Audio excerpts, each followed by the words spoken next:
Stop her. Aisling stumbled, clutching at a deep gash in her side.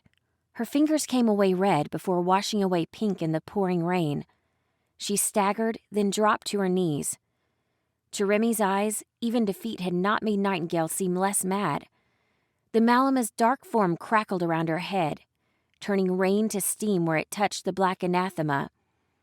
Though she seemed to lack the strength to actually swing her weapon anymore, she still charged at them, as though she intended to batter them with mass alone. Teeth gnashed as she lacked out at Rook, trying in vain to shove him over the cliff and into the crushing surf below. There was no shock in Rook's eyes, or betrayal. Only guilt as he held Nightingale back with one arm. He didn't budge. "Night! Stop!" Remy shouted, desperate. "You lost! Give up!" Nightingale twisted her head around to look at Remy, just a little too far. "Give up!" her friend repeated, anger abruptly gone from her tone. Nightingale fumbled for a dagger at her belt. Drawing it in one hand, she held it out in front of herself as though she were about to drop it. Instead, to everyone's horror, Nightingale jerked the knife towards her own throat. "No!" Remy lurched forward, but not nearly fast enough. Nightingale was too far away. Rook slammed into Nightingale like a mighty wave striking a sandcastle. She buckled without resistance, knife spinning away as she dropped it. "Not today, bastard. That wasn't part of the deal," Rook shouted as he secured his arms around Nightingale.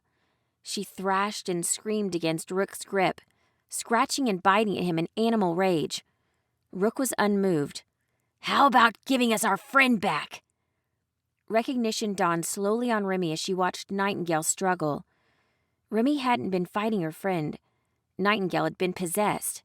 It had been the Malama the whole time. Patrick was on his knees beside Aisling. "Let me help you.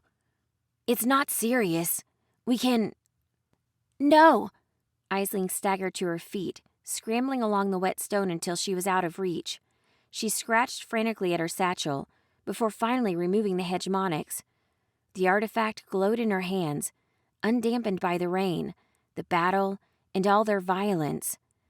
"They can't get away with it again!" "Aisling, please." Patrick scrambled up after her, hands outstretched. "Please give it to me. You don't know what could happen. Just stay calm." Remy wasn't about to stop and stare.